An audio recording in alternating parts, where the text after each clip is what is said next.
हरे कृष्णा। आप सभी का स्वागत है आज सुबह के सत्र में। प्रार्थना से शुरू करते हैं। ओम अज्ञानतिमिरन्धस्य ज्ञानाञ्जनशलाकया चक्षुरुन्मीलितं येन तस्मै श्रीगुरवे नमः। श्रीचैतन्यमनोभीष्टं स्थापितं येन भूतले स्वयं रूपः कदा मह्यं ददाति स्वपदान्तिकं।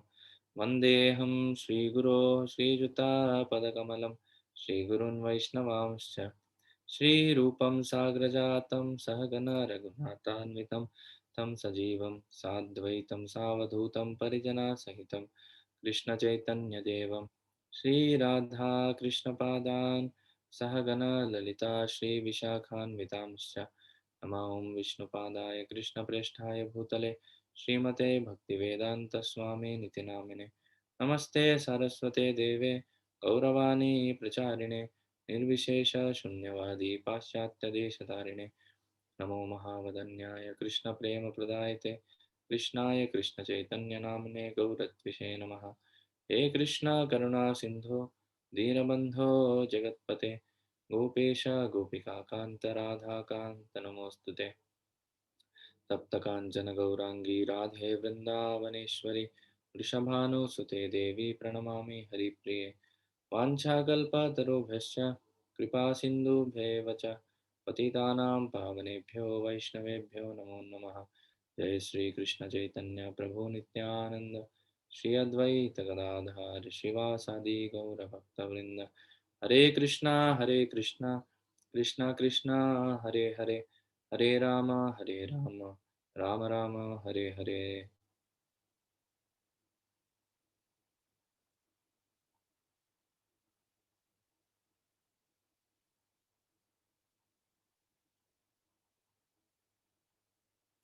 हरे कृष्णा।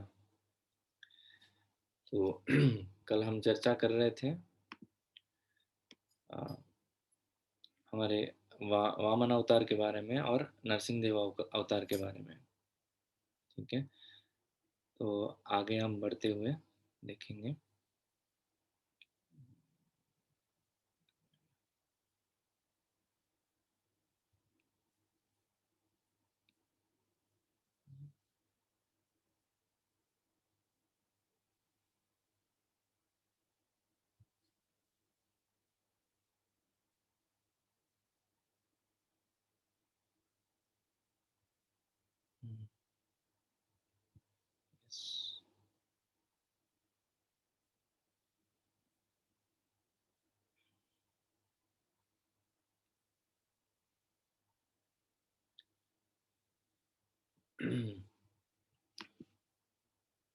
श्लोक नंबर 20।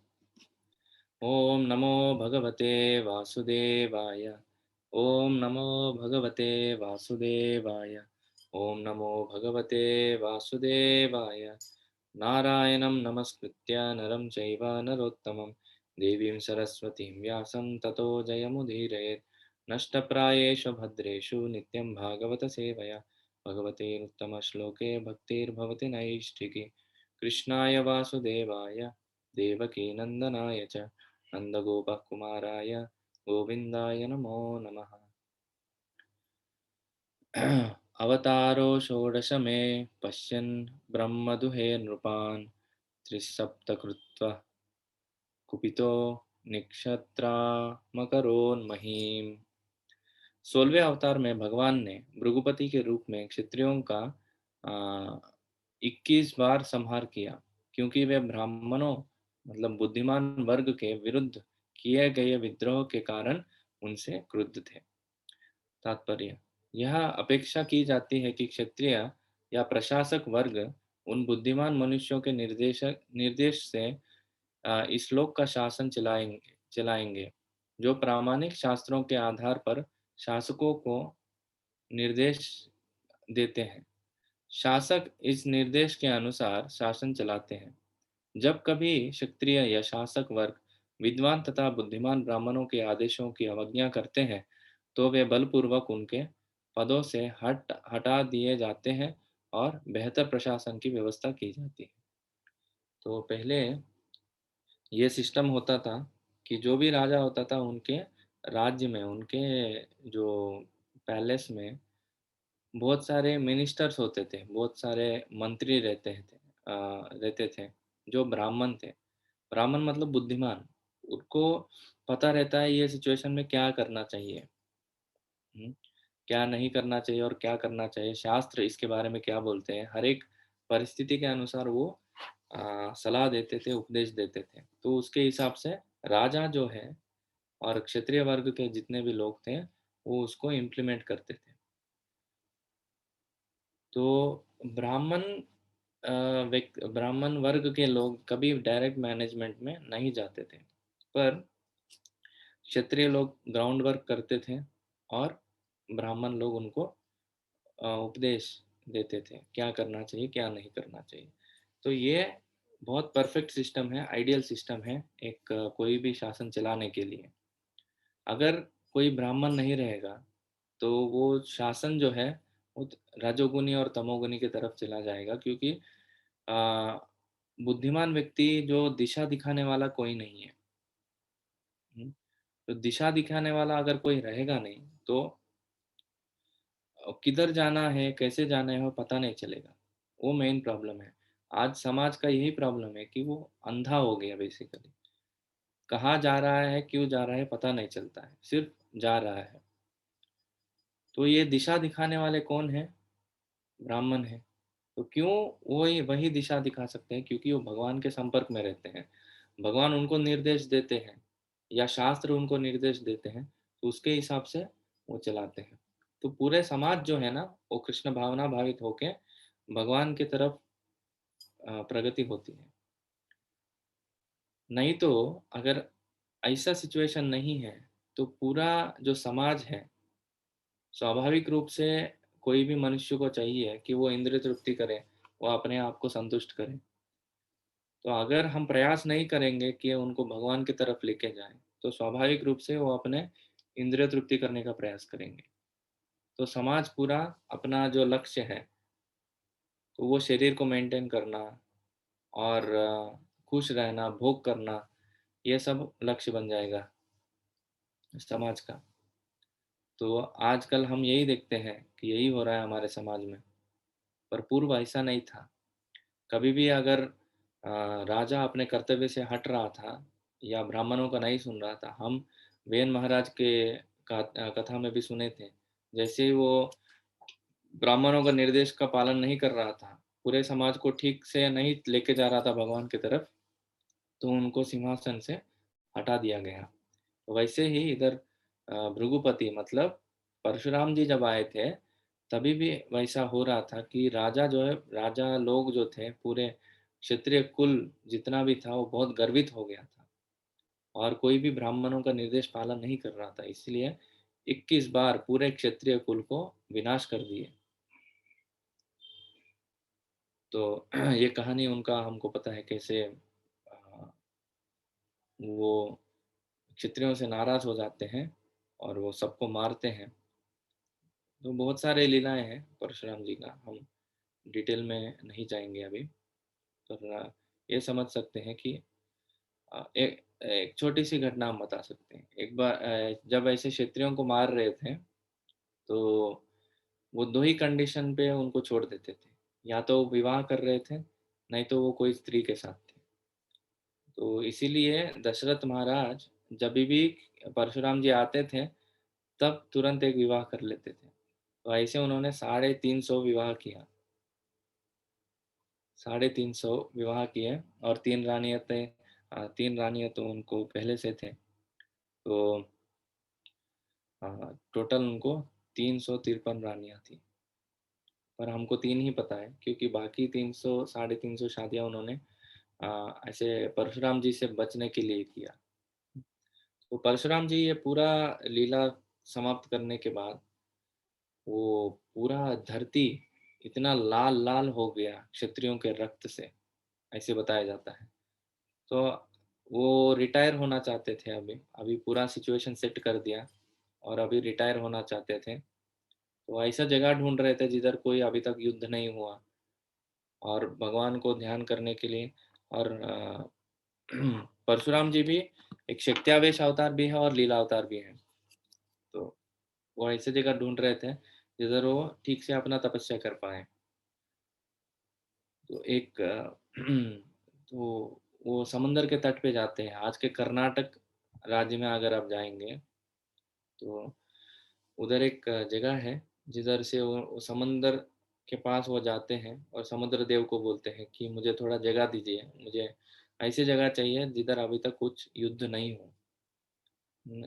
हुआ हो। तो समंदर देव बोलते हैं ठीक है, आप अपना परशु, जो उनका परशु जो था, स्पेशल वेपन था, आप देखे होंगे परशुराम जी को पकड़ते हुए, उससे वो काटते थे क्षत्रियों को। तो वो परशु आप फेंकिए, जितना दूर आप फेंकेंगे उतना मैं पीछे हट जाता हूँ। तो परशुराम जी अपना परशु फेंकते हैं और वो जाके आज का जो आ, आप देखते हैं उडुपी क्षेत्र जो है, उडुपी से लेके आगे नीचे गोकर्ण और नीचे केरला जितना भी राष्ट्र है, वो पूरा राष्ट्र को परशुराम क्षेत्र बोला जाता है, क्योंकि वो जमीन पहले नहीं था। परशुराम जी अपना परशु फेंके थे तो समंदर उतना पीछे हट गया। तो ये जो जगह था इतना संपन्न हो गया, सब ऋषि मुनि उधर आके तपस्या करने लगे, भजन करने लगे। और आप आज का केरला भी देखेंगे इतना संपन्न है, कुछ भी कमी नहीं है उधर। आप नेचर के हिसाब से, प्रकृति के हिसाब से भी देखेंगे तो सब कुछ है। इतना संपन्न राष्ट्र है, राज्य है वो।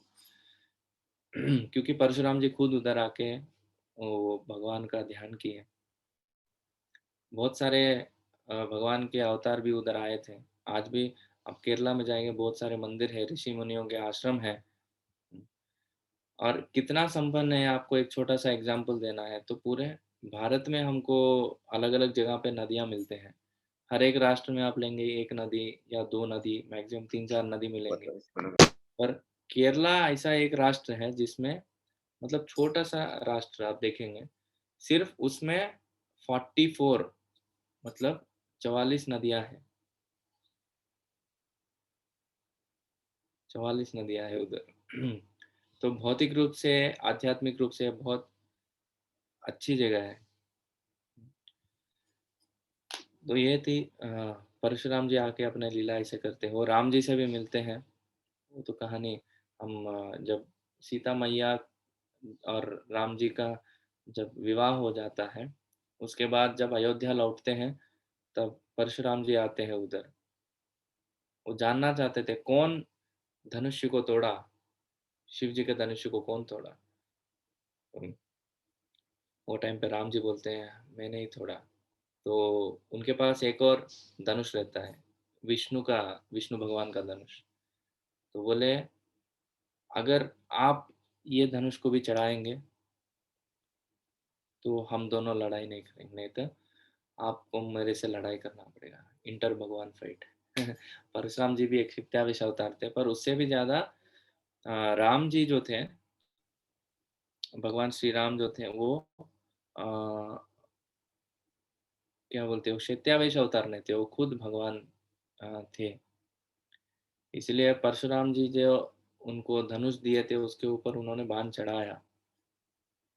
और परशुराम जी तब तक समझ गए थे ये धनुष के ऊपर बाण चढ़ाने वाले सिर्फ विष्णु हो सकते हैं। उन्होंने समझ गए। तो राम जी पूछे उनको कि बाण तो चढ़ाया मैंने, तो किधर मारो, क्योंकि ये राम जी एक बार बाण चढ़ाए तो उसको छोड़े बिना वो रुकते नहीं है।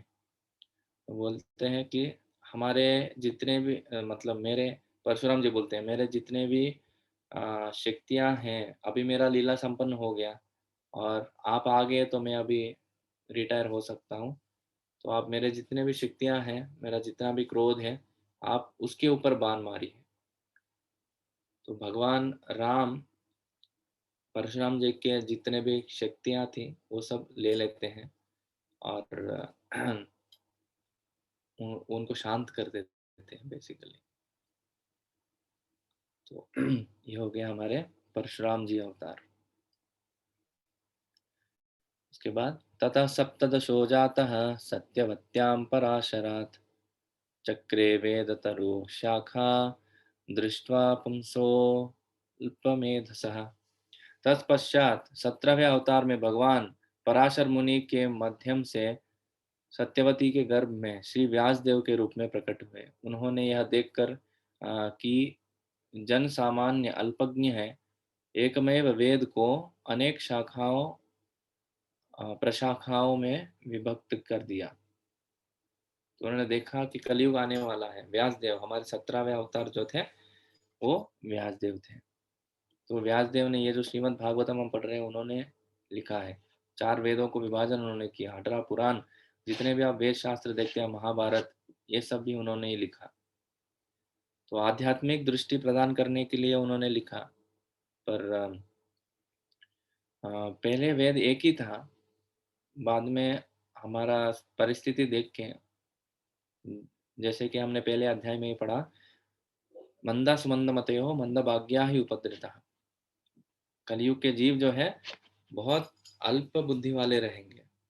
इसीलिए तो नैमिषारण्य के ऋषि मुनि भी उधर इकट्ठा हुए थे यज्ञ करने के लिए, चर्चा करने के लिए कि कौन सा सही चीज रहेगा कलयुग के जीवों के लिए।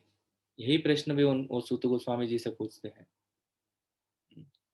वैसे ये इसका भी एक कहानी है। जैसे पराशर मुनि जो थे वो एक बार जा रहे थे, उनको एक नदी को पार करना था। तो सत्यवती जो थी वो एक जालर जो रहते हैं ना, मछली पकड़ने वाले, उनकी बेटी थी। उनका सेवा था अ, जो लोग हैं, प्रजा है, उनको एक एक तट से दूसरे तट पे लेके जाना। तो पराशर मुनि आए थे, उनको नाव में बिठा के वो चला रही थी नाव।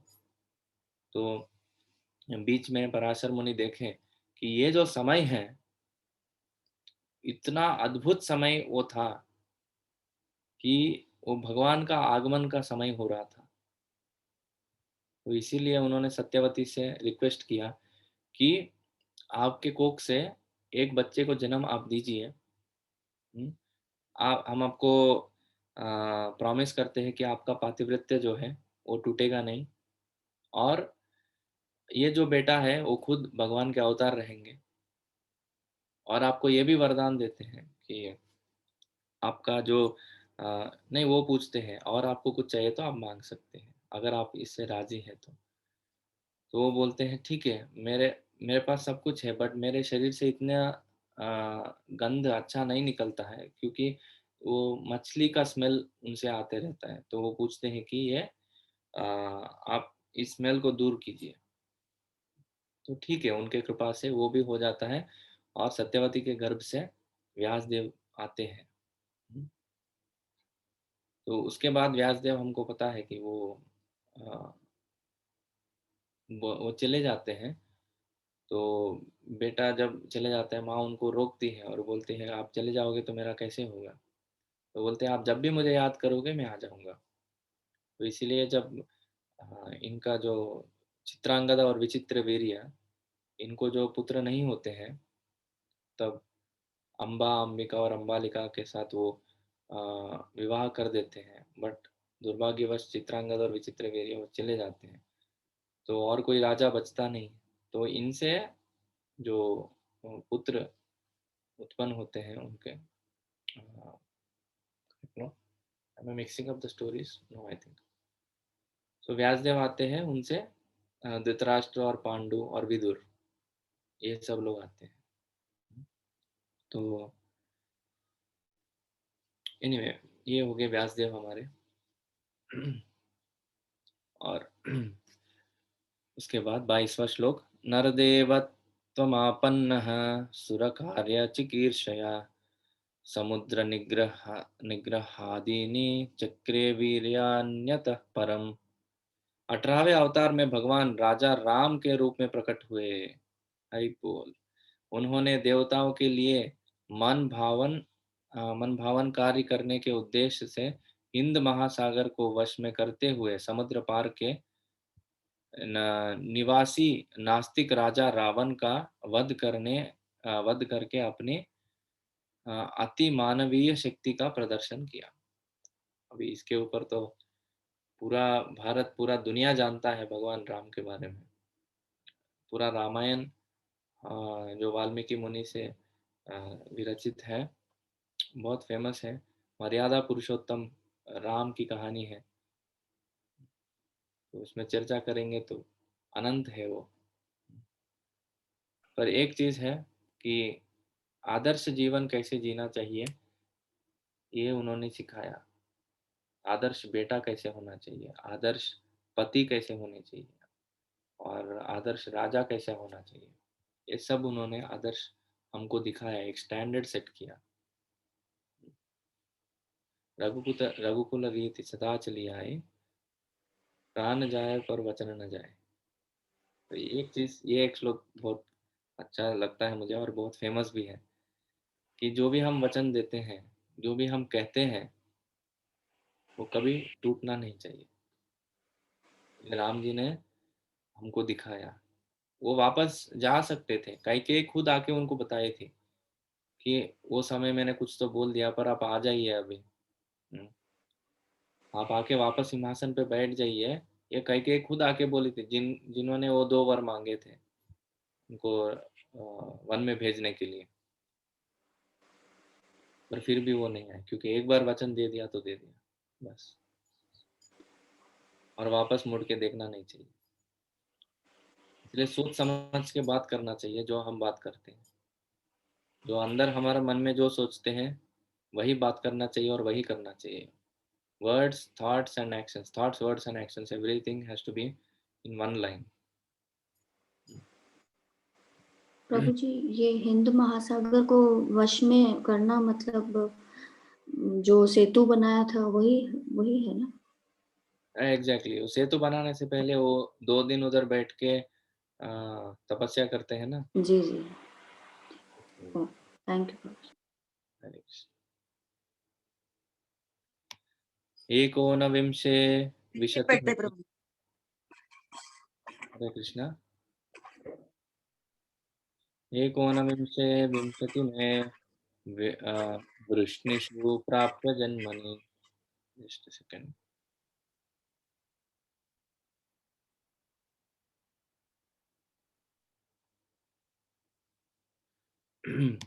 वृष्णिषु प्राप्य जन्मनि रामकृष्णाविति भुवो भगवानः भगवानहर्भरं भद्रम। ओके। 19वें तथा 20वें अवतारों में भगवान वृष्णिवंश में यदुकुल में भगवान बलराम तथा भगवान कृष्ण के रूप में अवतरित हुए, और इस तरह उन्होंने संसार के भार को दूर किया। तो इस श्लोक में भगवान शब्द का विशिष्ट उल्लेख यह संकेत है कि बलराम तथा कृष्ण भगवान के आदि रूप है। इसकी अधिक व्याख्या आगे की जाएगी। जैसे कि हम इस अध्याय के प्रारंभ में देख चुके हैं, भगवान कृष्ण पुरुष से भगवान कृष्ण पुरुष से आए हुए अवतार नहीं है। ओके, पुरुष से आए हुए अवतार नहीं है, वे साक्षात परमेश्वर है, और बलराम भगवान के प्रथम पूर्णांश है। बलदेव से आगे पूर्णांश की श्रृंखला का इस प्रकार विस्तार होता है: वासुदेव, संकर्षण, अनिरुद्ध और प्रद्युम्न। भगवान श्री कृष्ण वासुदेव है और बलदेव संकर्षण है। ठीक है? तो उनसे ही सब कुछ आता है। जो कृष्ण भगवान है वो अवतार नहीं है, वो अवतारी है, सब उनसे ही आता है। और कृष्ण और बलराम जी की लीला तो पूरे जो भागवतम है उसका सबसे बड़ा पार्ट जो है 10वां स्कंद, 90 अध्याय जो है, वो पूरे उनके लीलाओं के बारे में है। कृष्ण पूर्ण पुरुषोत्तम भगवान, उनके लीलाओं के बारे में हम उधर सुन सकते हैं। तो हमारा रोज तो चर्चा कृष्ण के ऊपर ही हो रहा है, तो इनके बारे में और क्या बताएं। मन बेसिकली कृष्ण, जब हम चर्चा करते हैं कृष्ण के बारे में, तो उनका माधुर्य जो है वो इम्मिडिएटली आंखों के सामने आता है। जैसे हम राम जी के बारे में चर्चा करते हैं तो उनका जो जीवन का शैली है, जैसे हमने अभी चर्चा की, उनका मर्यादा पुरुषोत्तम वाला जो साइड है, वो हमको सामने इमीडिएटली याद आता है, तुरंत याद आता है। पर जब भी हम कृष्ण के बारे में बोलते हैं, उनका माधुर्य, उनका स्वीटनेस, उनका लीला, उनके सखा, उनके सखी, उनके गोपियाँ, ये सब हमको तुरंत याद आ जाते हैं। वृंदावन, मथुरा और द्वारका, उन्होंने जो भी लीला किया, उनका भक्तों के साथ एक अलग ही संबंध था। इसीलिए कृष्ण में 4 अधिक लक्षण रहते हैं विष्णु भगवान से, या कोई भी विष्णु के अवतार के रूप में, या राम भगवान भी हो या कोई भी हो, ये सब से, बाकी सब अवतारों से ज़्यादा 4 लक्षण रहते हैं कृष्ण में। उनको बोलते हैं, एक है रूप माधुरी, भक्त माधुरी, वेणु माधुरी और लीला माधुरी। मतलब भक्त माधुरी मतलब उनका भक्तों के साथ जो संबंध है वो बहुत मधुर है। ये एक स्पेशल चीज आप देखेंगे कृष्ण के भक्तों में और बाकी विष्णु के भक्तों में। विष्णु भगवान के जितने भी भक्त हैं या उनके अवतारों के जितने भी भक्त हैं, वो ऐश्वर्य रूप से उनको भजन करते हैं।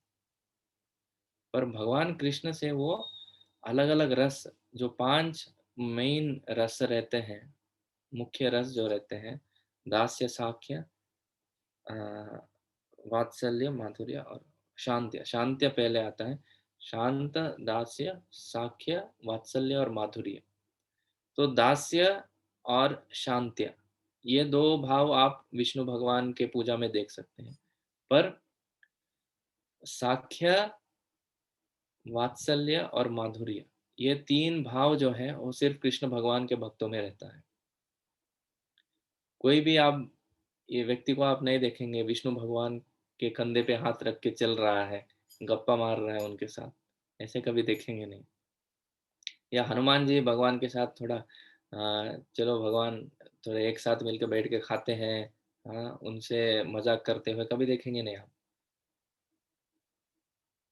तो ऐश्वर्यवान भक्ति रहता है वो। पर जब भी कृष्ण के भक्त उनका पूजा करते हैं तो ऐश्वर्यवान से वो चालू करते हैं, पर जैसे जैसे आगे बढ़ते हैं कृष्ण के साथ संबंध बढ़ जाता है उनका। उनका एक प्रमुख रस उनमें ये रहता है कि वो उनके सखा के रूप में उनका सेवा कर सकते हैं। हम्म, उनके माता पिता के रूप में उनको सेवा करते हैं और उनके प्रेमिका के रूप में उनका सेवा कर सकते हैं।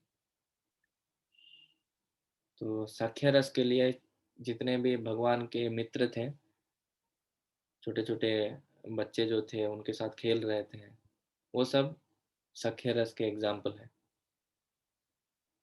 और वात्सल्य रस के एग्जाम्पल है नंद महाराज और देवकी, वसुदेव और यशोदा मैया।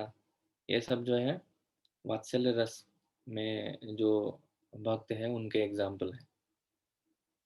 और गोपियां जो थी वो माधुर्य रस में। तो माधुर्य रस जो है सबसे ऊंची जो रस है वो माधुर्य रस होता है।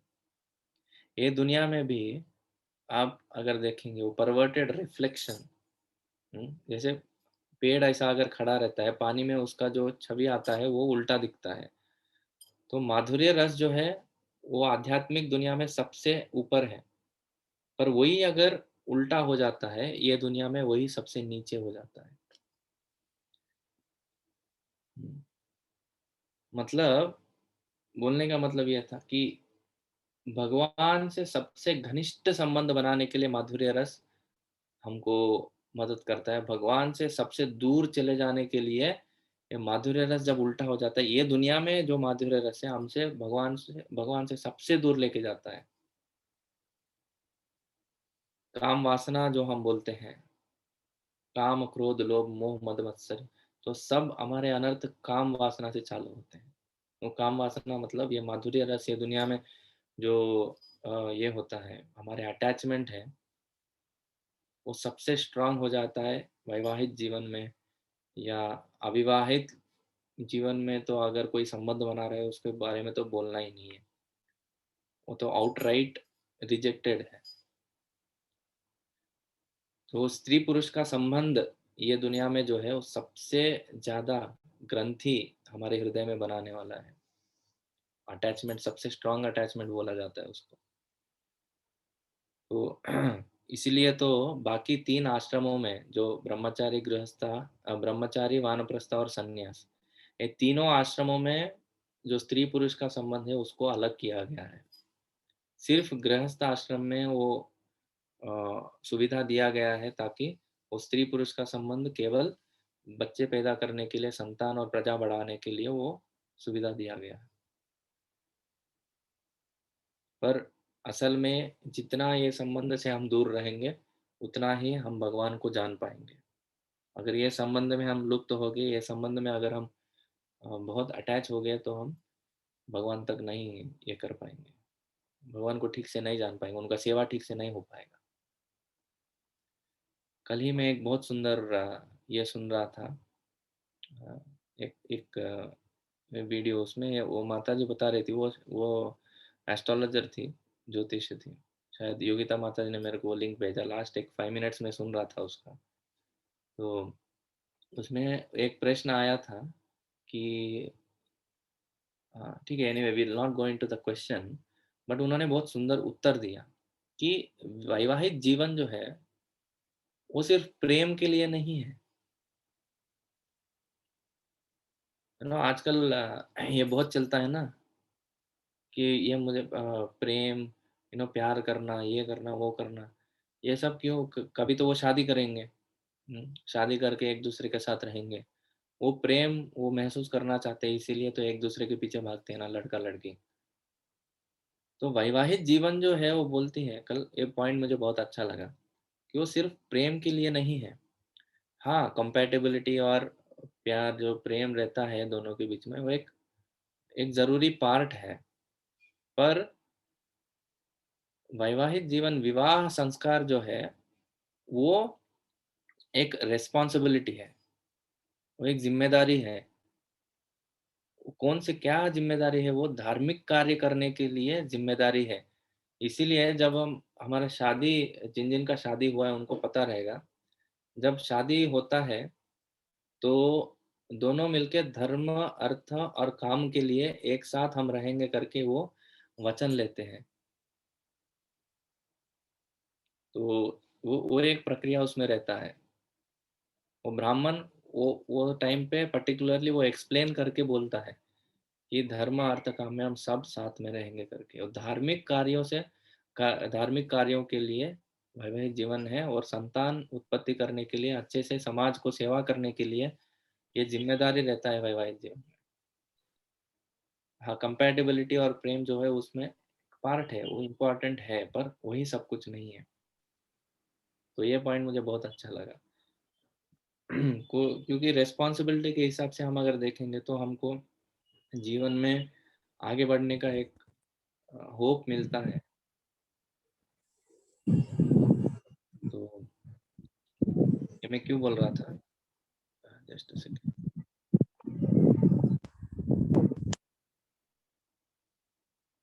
माधुर्य रस के बारे में। एग्जैक्टली, सो ये माधुर्य रस जो है ये दुनिया में आके कम्प्लीटली उल्टा हो जाता है, और दुनिया में सबसे, ये दुनिया से बांधने वाली चीज जो है ना, वो काम वासना, हमारा जो स्त्री पुरुष का संबंध है वो है।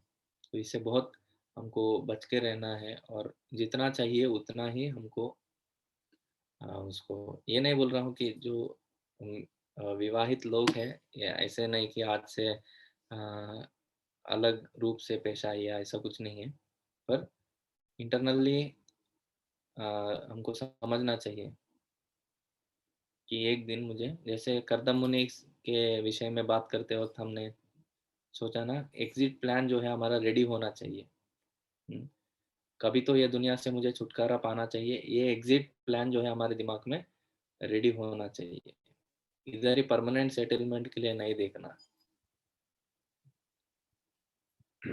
तो एक छोटी सी जोक ऐसे बोलते हैं कि 50 के बाद जो हम गिनते हैं तो वो कैसे गिनती होती है, 51, 52, 53, 54, 55, है ना?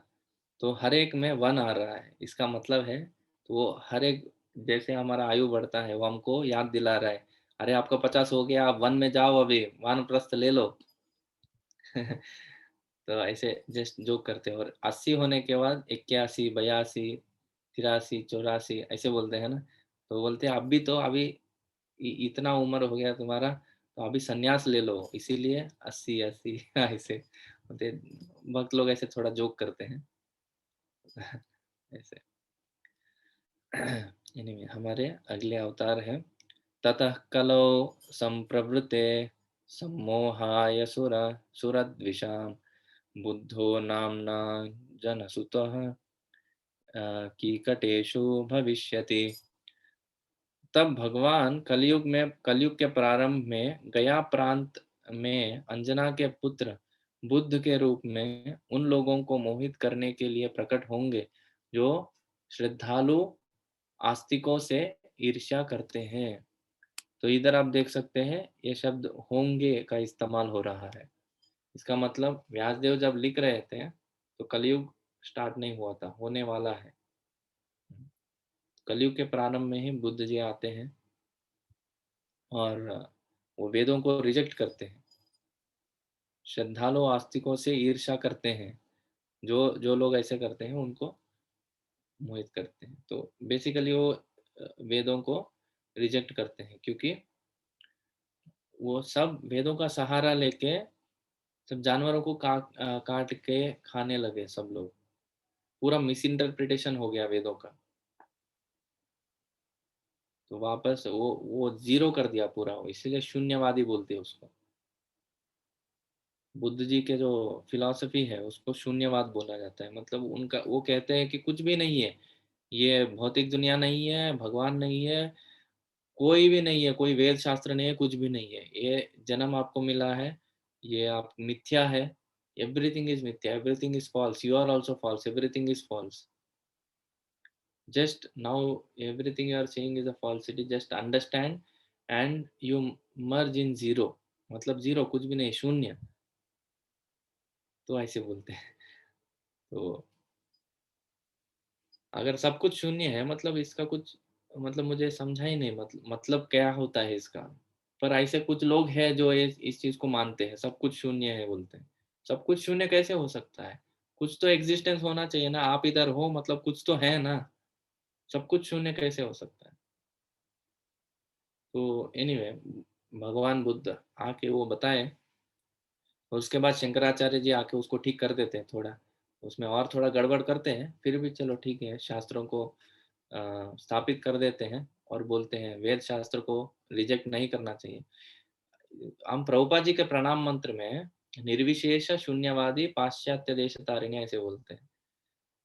तो ये चीज, ये जो मूड है उनका, ये पाश्चात्य और निर्विशेषवादी और शून्यवादी, इनको शून्यवादी और निर्विशेषवादी मतलब बौद्ध धर्म को फॉलो करने वाले, और शंकराचार्य के धर्मों को फॉलो करने वाले को प्रभुपाद जी ने बहुत अच्छी तरह हरा दिया था, अपने फिलॉसफी से, अपने वाक्यों से, अपने आर्ग्यूमेंट्स से। तो इसीलिए उनका प्रणाम मंत्र, ये जो उनका मूड है, वो उन्होंने अपने गुरु महाराज से लिया। तो उनके गुरु महाराज भी यही मूड से थे, उनको सिंह गुरु बोला जाता था, भक्ति सिद्धांत सरस्वती ठाकुर को।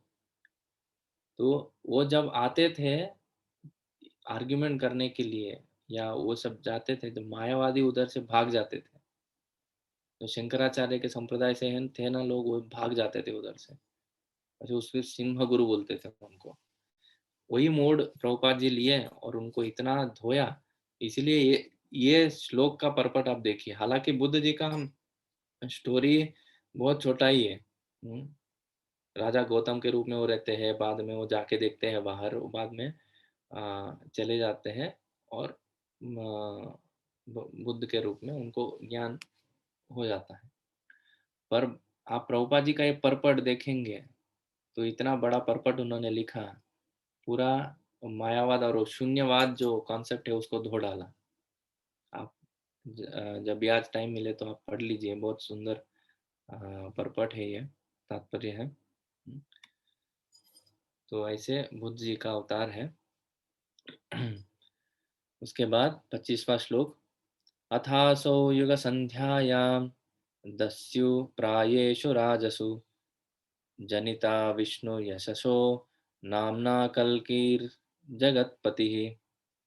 तत्पश्चात सृष्टि के सर्वो सर्वा भगवान 2 युगों के संधि काल में कल की अवतार के रूप में जन्म लेंगे और विष्णु यशा के पुत्र होंगे। उस समय पृथ्वी के शासक लुटेरे बन चुके होंगे। तो अभी भी लुटेरे ही हैं, पर छोटे लुटेरे हैं। तब आप सोच सकते हैं कलयुग के आप अगर सिम्टम्स पढ़ेंगे तो आपको आश्चर्य होगा। कलयुग के लक्षण, मतलब अगर कल अभी भी कलयुग ही है, पर जैसे जैसे कलयुग बढ़ेगा तो अगर चाहे तो ये लक्षण एक बार हम पढ़ेंगे। मैं चाहता हूँ कि एक बार वो देखें तो हमको समझ में आएगा असली कलयुग क्या होता है। ठीक है, डायरेक्ट हम 12वें स्कंद में जाएंगे अभी।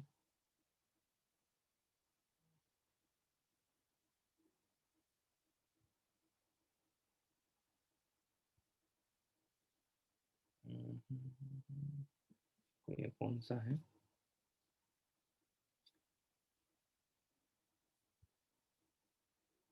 देखेंगे। भगवान की विभूतियां चल रहे हैं अभी।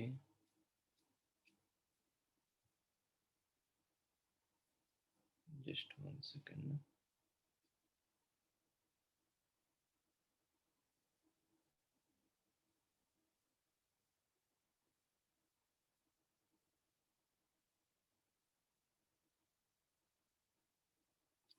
ओके, अभी 11वां स्कंद ही चल रहा है।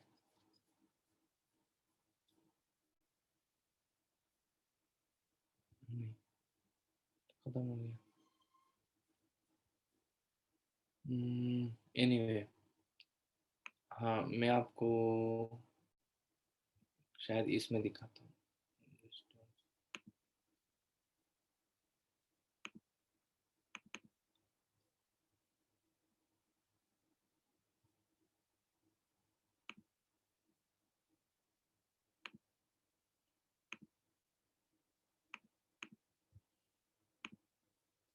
ओके, ये हो गया 12वां स्कंद।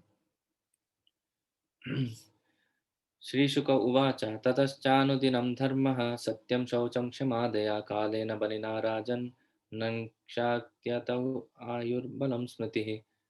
तो क्या क्या नष्ट हो जाएगा ये देखिए। ट्रूथफुलनेस, सत्यता और cleanness, tolerance, mercy, duration of life, physical strength and memory, all will diminish day by day because of powerful influence of age of Kali. सब कुछ नष्ट हो जाएगा। शायद मैं आशा करता हूँ कि आपको समझ रहा है। अगर कुछ दिक्कत हो तो आप बोलिए।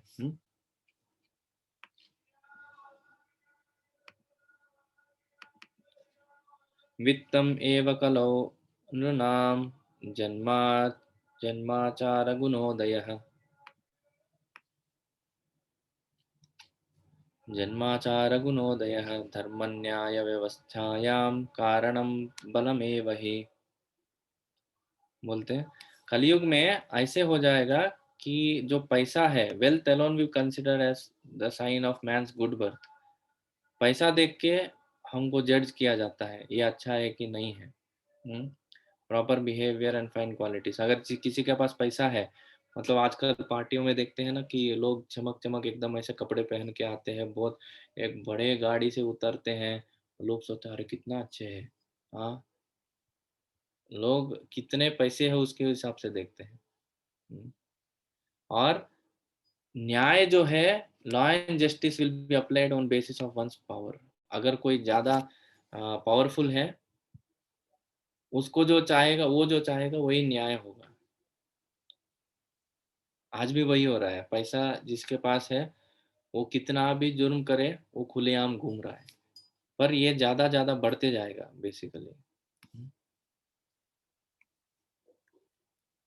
दंपत्ये बिरुचिर्हेतुर मायैव व्यावहारिके स्त्रीत्वे पुंस्त्वे च हिरतिर्विप्रत्वे सूत्रमेव हि। ये बहुत अच्छा है देखिए।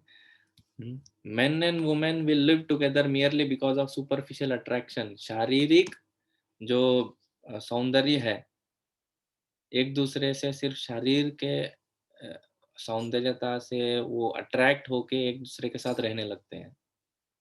आजकल ये लिविंग जो कल्चर हो रहा है ना, ये पहले ही बता दिया व्यासदेव ने।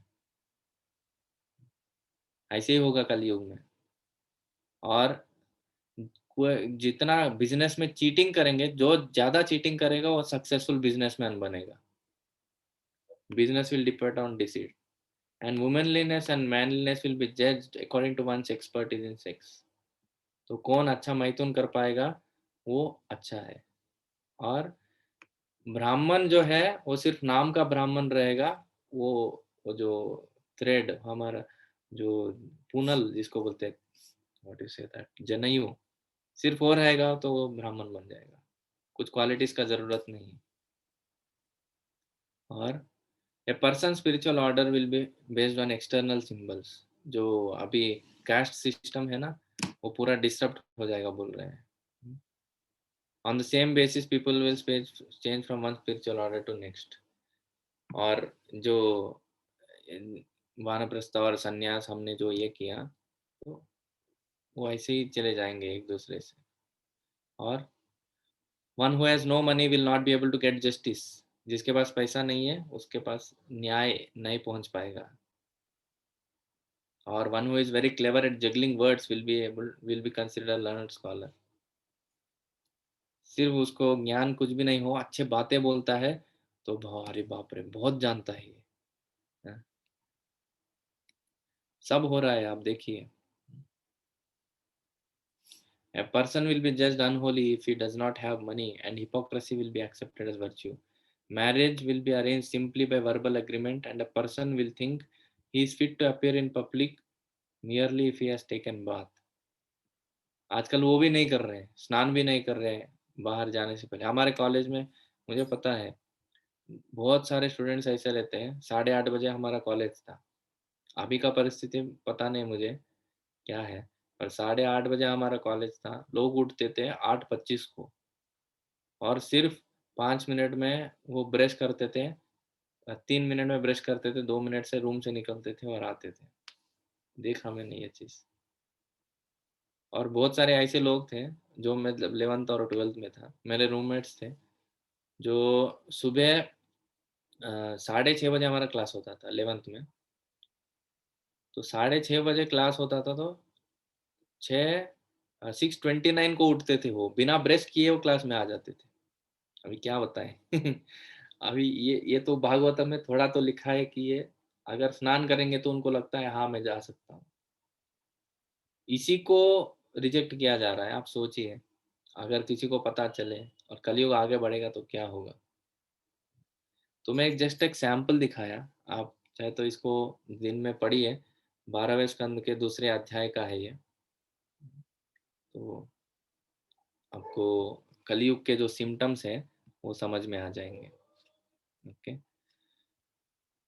पर ऐसे लोग हो जाएंगे कि आयु कलयुग में बहुत कम हो जाएगा। कोई 25-30 साल जी लेगा तो बहुत बूढ़ा माना जाएगा। और लोग बहुत नाटे हो जाएंगे, और उनका हाइट जो है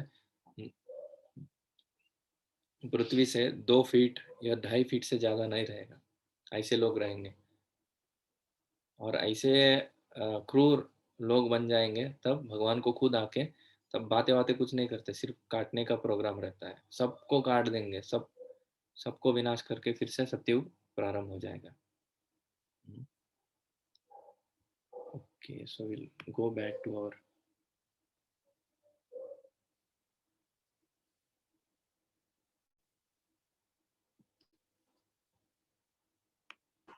हरे कृष्णा प्रभु जी। हरे कृष्णा। अगर अगर कोई भी एक पर्सन मतलब अच्छा होगा तो फिर भी भगवान उनको काट देंगे क्या? तब ऐसा बोला जाता है सिर्फ अच्छे लोग बहुत कम रहते हैं। अगर कोई अच्छा है, भगवान का भक्त है, तो भगवान उनको नहीं करेंगे। पर अगर भगवान का भक्त नहीं है तो तब बोला जाता है एक ही ब्राह्मण बचेगा पूरे पृथ्वी पे। वो विष्णु जैसा नाम का ब्राह्मण है। शंभाला नाम का एक वो गांव रहेगा, उधर विष्णु यशा के बेटे के रूप में वो आएंगे। ऐसे। अच्छा, जी प्रभु। किधर गया? यस, एकोनविंशति हो गया।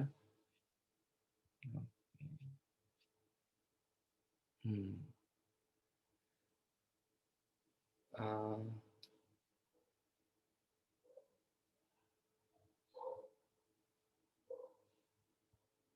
ये ब्राह्मण भगवान के अवतार उसी तरह असंख्य है। ओके, ये हो गया हमारा कल के अवतार के बारे में हमने अभी चर्चा किया। उसके बाद 26वां श्लोक, अवतारा ह्यसंख्येय हरे सत्त्वनिधेर् द्विजाः यथा विदासि यथा विदासिनः कुल्याः सरसः स्युः सहस्रशः। हे ब्राह्मणों, भगवान के अवतार उसी तरह असंख्य है जिस प्रकार अक्षय जल के स्रोत से निकलने वाले असंख्य झरने। मतलब भगवान अनंत है, उनके अवतार भी अनंत है। बोलते मैंने तो अभी 24 ही बताया इधर, पर भगवान के अनंत अवतार है, असंख्य अवतार है। बोले जब आ, पानी पड़ता है ना, जैसे वो बोल रहे हैं अक्षय अक्षय जल के स्रोत से निकलने वाले असंख्य झरने हैं। मतलब गंगोत्री यमुनोत्री में आप जाएंगे, गंगोत्री तो एक पॉइंट से स्टार्ट होता है गंगा जी, और आके कितने सारे विभाजन हो जाते हैं, उन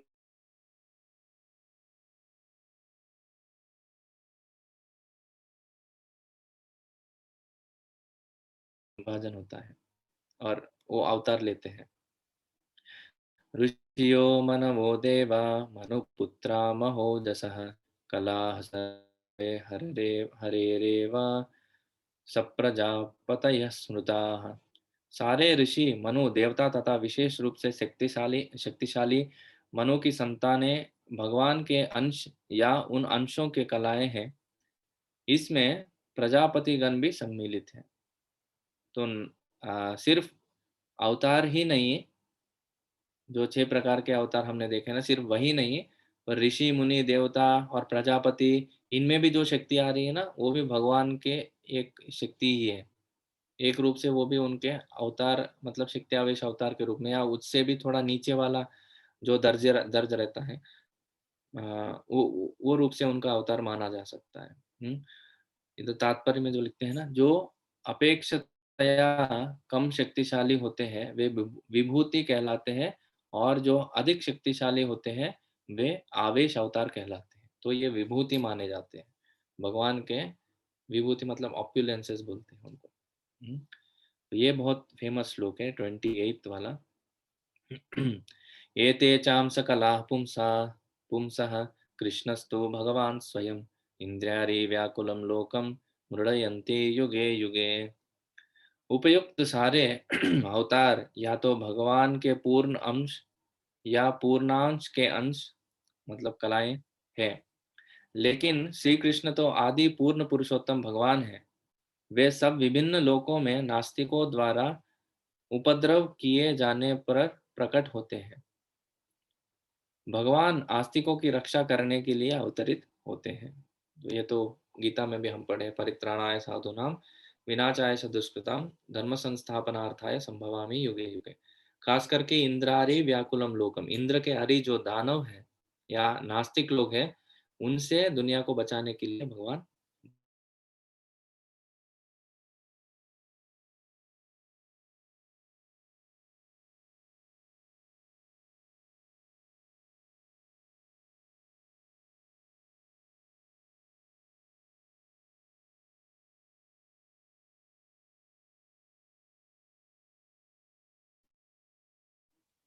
हरे कृष्णा, सॉरी मेरा इंटरनेट चला गया था। तो इंद्र के हरि मतलब इंद्र के शत्रु जो रहते हैं, उनसे लड़ने के लिए, उनको दूर करने के लिए भगवान अनेक अनेक अवतारों में वो आते हैं। तो इसका बहुत बड़ा तात्पर्य है, ये बहुत अच्छा है।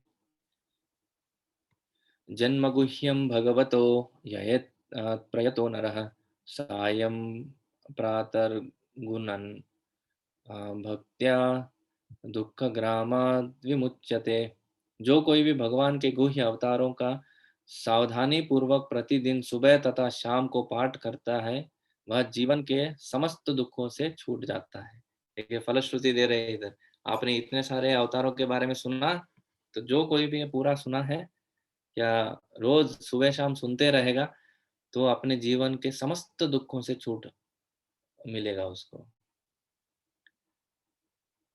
तो इधर हम जितने भी लोग हम लोग बैठे हैं, किसको जीवन में दुख नहीं है?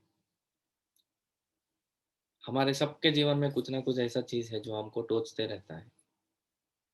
वो सब चीजें हमारे जीवन से निकल जाएंगे अगर हम सुबह शाम रोज भगवान के बारे में ऐसे उनके अवतारों के बारे में सुनते रहेंगे। इधर वो सावधानी पूर्वक, बहुत सावधान से उनका चर्चा करनी चाहिए, मतलब रेगुलरली। सावधान पूर्वक मतलब रेगुलरली, एक निश्चित रूप से हमको बैठ के उनका चर्चा करना चाहिए, उनको पढ़ाई करना चाहिए। एतद्रूपं भगवतो ह्यरूपस्य चिदात्मनः मायागुणैर्विरचितं महदादिभिरात्मनि। भगवान के विराट रूप की धारणा जिसमें वे इस भौतिक जगत में प्रकट होते हैं, काल्पनिक है। यह तो अल्पज्ञों तथा नवदीक्षितों को भगवान के रूप की धारणा में प्रवेश करने के लिए है, लेकिन वस्तुतः भगवान का कोई भौतिक रूप नहीं होता। तो विराट रूप जो हम 11वें अध्याय में पढ़ते हैं भगवत गीता के, वो बोलते हैं वो काल्पनिक रूप है। अभी काल्पनिक मतलब वो इमेजिन्ड रूप है उनका। ऐसे क्यों बोल रहे हैं? क्योंकि जो लोग भगवान को मानते ही नहीं, तो उनको भगवान के बारे में बताने के लिए उनके शक्तियों द्वारा उनको समझाते हैं। जो चीज़ वो देख नहीं पाते, तो थोड़ा-थोड़ा उनको दिखा के उनको समझाया जाता है। हाँ भाई, ये देखो, वो देखो, ये देखो कितना ये पेड़ जो है, वो भगवान की ही शक्ति है। अतः पेड़ जो है भगवान के हाथों के ऊपर और जो शरीर के ऊपर बाल रहते हैं, वो है। ऐसे करके धीरे-धीरे, धीरे-धीरे उनको भगवान के बारे में समझाते हैं। पर वो काल्पनिक रूप है, हालाँकि भगवान की शक्तियाँ हैं, पर वो काल्पनिक है, वैसे। तो ये प्रवेश करने के लिए, भगवान के रूप की धारणा में प्रवेश करने के लिए, अभी तक तो वो सोच रहे हैं भगवान का कोई रूप ही नहीं रहता, पर उनके रूप के बारे में प्रवेश करने के लिए वो हेल्प करता है, वो विराट रूप जो है। पर भगवान के असली रूप जो है, वो उनके अवतारों के रूप में आता है, और वो उनका कोई भौतिक अस्तित्व नहीं रहता है। उनको भौतिक चीज़ों से समझा जा सकता है, उनके शक्तियों के माध्यम से, पर उनका कोई भौतिक रूप नहीं रहता। वो कोई जैसे भौतिक वस्तुएँ जो रहती है ना, 24 तत्व हमने जो चर्चा किया था, महत तत्व से निकलने वाले कोई भी चीज़ से भगवान बनते नहीं हैं। वैसे। तो एनीवे, इसके बाद और एक 14 श्लोक हैं जो ये अध्याय में रहते हैं। तो हम ये कल ये अध्याय को कंप्लीट करने का प्रयास करेंगे। ओके, तो आशा करते हैं ये जो सेक्शन है बहुत अच्छा लगा होगा आपको। भगवान के अलग अलग अवतारों के स्टोरी यही सब आता है भागवत में आगे जाके। अलग अलग कहानियाँ आते हैं कैसे भगवान अपने भक्तों के साथ आदान प्रदान कर रहे हैं। बहुत सुंदर है, बहुत सुंदर लगेगा आपको। और ये हमारे जीवन की शिक्षा देते हुए हमको ऐसे आगे लेके जाता है। भगवान के जो लीला रहते हैं वो हमको धीरे धीरे शिक्षा देते हुए मनोरंजक रूप से हमको आगे लेके जाते हैं। ठीक है। हरे कृष्णा। तो किसी का कुछ प्रश्न है? प्रभु जी, ये जो कल के अवतार है वो 22nd अवतार है ना? तो ये जो कल के अवतार है ना प्रभु जी, हाँ, मैंने एग्जैक्टली गिनती नहीं किया मैंने। तो कृष्णा और राम बलराम और कृष्णा 19। हाँ एग्जैक्टली, मैं समझा आपका क्वेश्चन। मैंने एग्जैक्टली गिनती नहीं किया। 19 और 20वां अवतार जो थे बलराम और कृष्ण थे ना, और उसके बाद आए बुद्ध, और उसके बाद आए कल की। ओके, टोटल 24 नहीं, 22 ही है फिर। 22 अवतार है। जब बलराम और कृष्ण का अवतार का श्लोक था, उसमें तात्पर्य में था कि अनिरुद्ध और प्रद्युम्न भी थे, मतलब कुछ तो ऐसा लिखा था। तो एक बार वो तो कृष्ण के पुत्र थे, प्रद्युम्न हाँ, पोते अनिरुद्ध। पोते थे ना। हाँ, तो अनिरुद्ध और प्रद्युम्न जो थे वो कृष्ण के पोते और उनके रूप में भी आता है। बट सृष्टि के रूप से आप अगर देखेंगे, सृष्टि जब होता है या वैकुंठ लोकों में भी जब विस्तार होता है, तो ऐसे होता है। मैं आपको एक पिक्चर दिखाऊंगा तब आपको समझ में आएगा। ओके।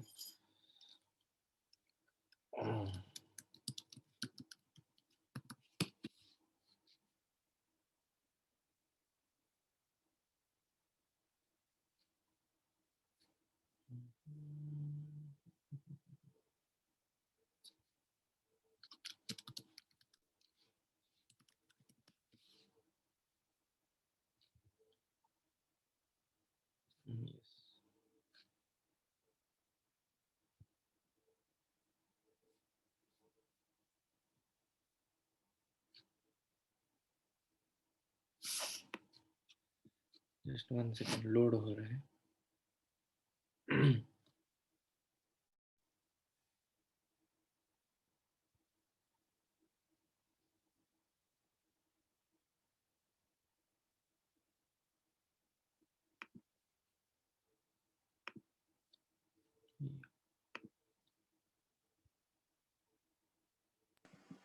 प्रभु जी, वो ठीक गूगल से नहीं में दिख रहा हंस उसमें। अवतार और श्रीहरि अवतार भी एक्सप्लेन किया है गूगल में।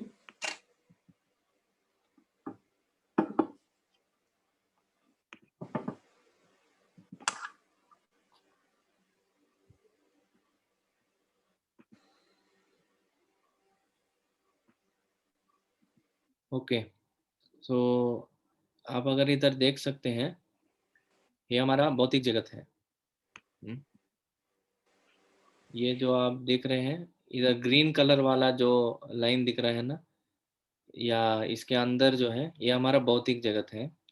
इसमें महाविष्णु इधर लेटे हुए हैं, उनसे बहुत सारे ब्रह्मांड ऐसे निकलते हैं, और उसमें से एक ब्रह्मांड के अंदर ये गर्भोदक्षाय विष्णु है, और ये 14 लोक है, और हम इधर भूलोक में है। मेरा पॉइंटर दिख रहा है क्या? जी प्रभु जी। ओके, तो ये जो है, ये हमारा भूलोक है, और ये ऊपर में सब ऊपर वाले स्वर्ग लोक हैं, और ऊपरी लोक हैं, और नीचे में नीचे वाले लोक हैं। और ये एक ब्रह्मांड की कहानी है बेसिकली। जब वामन जी आए थे, उन्होंने अपने पैर के जो बोट रहता है ना, जो पैर के जो एक उंगली रहता है सबसे बड़ा, वो इधर छेद किए थे। तो ये जो कारण ओशन, ये सागर है, पानी जो दिख रहा है ना आपको ग्रीन कलर में, वो सब पानी है, वो समंदर का पानी है। वो पानी जो है वो अंदर आ गया और गंगा जी बन गई।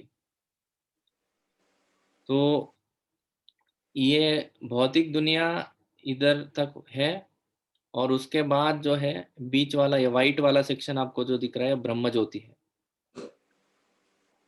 और ये जो बीच वाला इधर सेक्शन दिख रहा है, एक कैलाश है। इधर शिव जी का स्थान है ये कैलाश। इधर आप शिव जी दिखेंगे शायद आपको। ये पिक्चर ठीक से नहीं आ रहा। Anyway, I will try to find a quality picture and send it on the group. तो ये कैलाश है जिधर शिव जी रहते हैं और उनके भक्त रहते हैं। हाँ, ये सब वैकुंठ लोक है, अभी आध्यात्मिक जगत है। इधर से कैलाश से लेके ऊपर तक जो है आध्यात्मिक जगत है।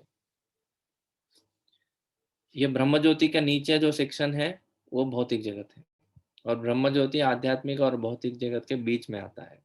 हम्म, और कैलाश के ऊपर जो है वो इधर आता है वैकुंठ लोक, इसको बोलते हैं वैकुंठ।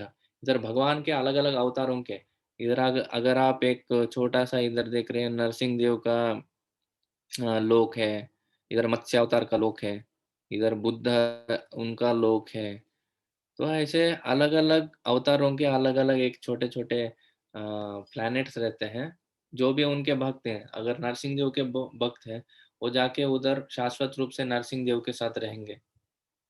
जो मत्स्य अवतार के भक्त हैं, कूर्मा अवतार के भक्त हैं, उधर जाके कूर्मा अवतार और मत्स्य अवतार के साथ रहेंगे वो। और इसके बाद आता है इधर एक और बीच में रहता है अयोध्या धाम। वैकुंठ के बाद आता है अयोध्या। अयोध्या में भगवान राम के रूप में शाश्वत रूप से रहते हैं। जो राम जी के भक्त हैं उधर जाके उनका सेवा करते हैं। उसके बाद आता है मथुरा, सॉरी, उसके बाद आता है द्वारका, मथुरा, और उसके बाद आता है गोलोक वृंदावन।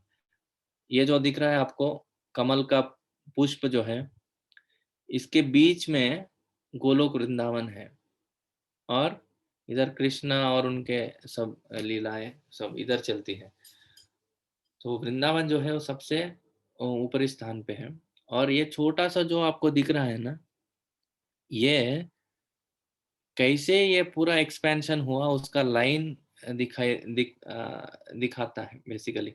ये जो गोलोक वृंदावन है, इधर कृष्ण, बलराम और राधा रानी, ये तीन मेन शक्तियां हैं। उनको बोलते हैं कृष्ण, संवित, संधिनी और लादिनी। ये तीन शक्तियां हैं भगवान के।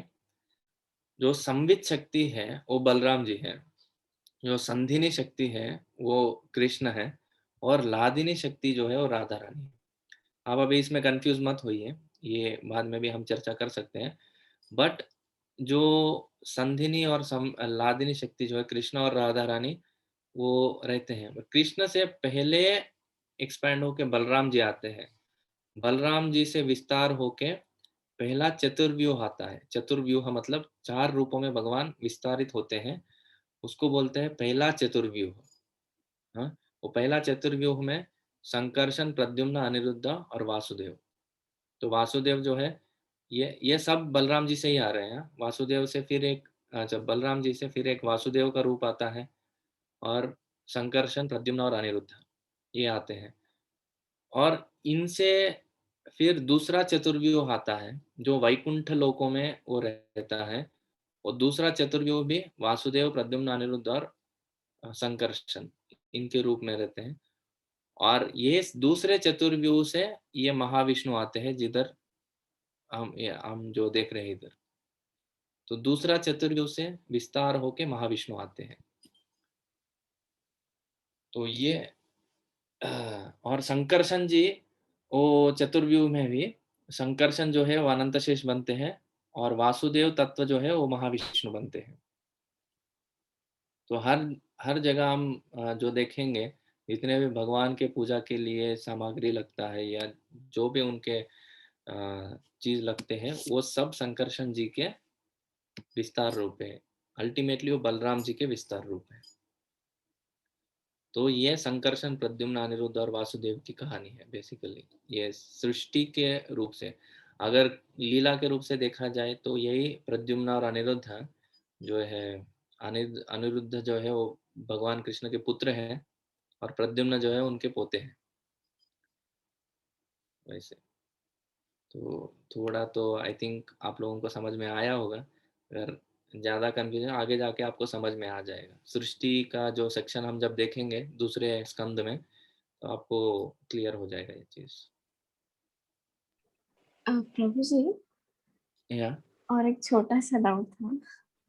यस मतलब अ, आपने कैलाश को दिखाया था वो पिक में, हाँ पिक्चर में, लेकिन वो पृथ्वी पर नहीं है क्या? लाइक हिमालयस के साइड में, पृथ्वी पर नहीं। हाँ है ना।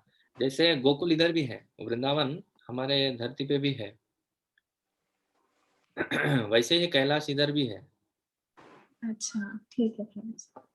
और एक डाउट है प्रभु जी। हाँ मतलब आपने बोला कि कल के अवतार आएगा और फिर से सतयुग का प्रारंभ होगा। तो ऐसे त्रेता युग में, द्वापर युग में सेम एग्जैक्टली रामायण और महाभारत फिर से ऐसे रिपीट होंगे क्या एग्जैक्टली? हाँ होते हैं ना एग्जैक्टली, मतलब थोड़े थोड़े डिटेल्स में चेंज होते हैं, पर भगवान के अवतार वैसे ही आते हैं, वही लीला करते हैं। हाँ, फिर से कितने बार राम वनवास को गए हमको पता नहीं।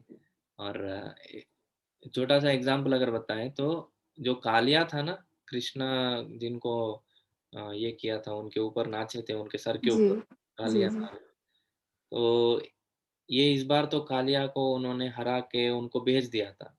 पर एक और द्वापर युग में ऐसे होता है कि वो कालिया को अपना वाहन बना के वो समंदर में जाते हैं, तो कृष्ण का वाहन बन जाते हैं कालिया। अच्छा तो ऐसे थोड़ा चेंजेस होते हैं लीला में इधर उधर, पर वो होते रहता है, सेम जी प्रभु ऑलमोस्ट जी कॉन्सेप्ट एक ही रहता है। या थैंक यू प्रभु जी हरे कृष्ण थैंक प्रभु जी, यू, हरे कृष्ण। गूगल में जैसे ये हंस अवतार और श्री अवतार, श्री हरि अवतार है, तो उनका कहाँ पे डिटेल में, भागवत में तो लिखा नहीं है। तो जैसे गूगल में 2 और अवतार एक्स्ट्रा लिखे हैं, हंस अवतार हंस के बारे, अवतार और हाँ है ना माता जी, हंस अवतार के बारे में है, भागवत में है। श्री हरि के रूप में भी, हरि जो है वो एक मनवंतर अवतार है, उनके बारे में 8वें स्कंद में आएगा। और हंस अवतार के बारे में आपको शायद 11वां स्कंद में किधर तो है, वो ब्रह्मा जी को उपदेश देते हैं। जी, पर वो तो बाद में, पर इसमें यहाँ पे 24 अवतार में क्यों नहीं मेंशन किया है उसका? ये 22 अवतार ही हुए ना अभी तो। हाँ 22 ही हुए। हाँ, तो फिर उनका क्यों नहीं, क्योंकि 24 अवतार अगर हम टोटल बोलेंगे तो उसमें ये दोनों भी अवतार इंक्लूड होते हैं।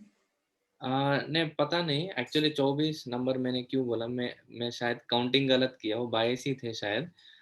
पर नहीं प्रभु जी, 24 ही हैं, क्योंकि गूगल में अगर लिखते हैं और 24 अवतार की कथा जैसे नहीं फेमस है 24 अवतार, तो पता नहीं जी फिर। जी जी, क्योंकि गूगल में मैंने अभी लिखा 24 अवतार तो वो क्लियरली आ गया 24। ओके ओके, जी हंस अवतार और श्री हरि का अवतार, पता नहीं इसमें। जी। और जो अयोध्या धाम अभी आपने इस पिक्चर में बताया था, तो वो साकेत धाम वही है? एग्जैक्टली साकेत धाम हुई है। ओके ओके, थैंक यू प्रभु जी। Thank you. हरे कृष्णा प्रभु जी। हरे कृष्णा। जैसा कि आपने कहा था कि परशुराम जी जो शादीशुदा लोग होते थे उनको छोड़ देते थे, बाकी सबका वध करते थे, तो इसके पीछे क्या कारण था? नहीं, शादीशुदा लोगों को नहीं, जो शादी कर रहा है, शादी के मंडप में बैठे हैं, उनको छोड़ देते थे। तो जब भी परशुराम जी आते थे, तो दशरथ महाराज जाके शादी करते थे और शादी के मंडप में बैठ जाते थे, तो उनसे लड़ाई नहीं करते थे। इसे ऐसे अभी बहुत इंटेलिजेंट थे वो, क्यों भगवान से भिड़ने का, है ना। जी प्रभु जी, मतलब मेरा प्रश्न ये है कि ऐसा क्यों कि वो सिर्फ उन्हीं लोगों को बख्श देते थे? ओके ओके, तो अभी थोड़ा सॉफ्ट कॉर्नर रहता है, अगर कोई शादी कर रहा है तो आनंद का मूवमेंट है, उससे अभी क्यों लड़ाई करे, वो अभी लड़ाई करने का पोजीशन में है ही नहीं ना। और एक चीज, स्त्री के साथ रहते हैं तो उनके साथ भी लड़ाई नहीं करते थे, ठीक है, छोड़ देते थे, चलो जाओ करके। जी प्रभु जी, thank you. Hare Krishna. Hare Krishna.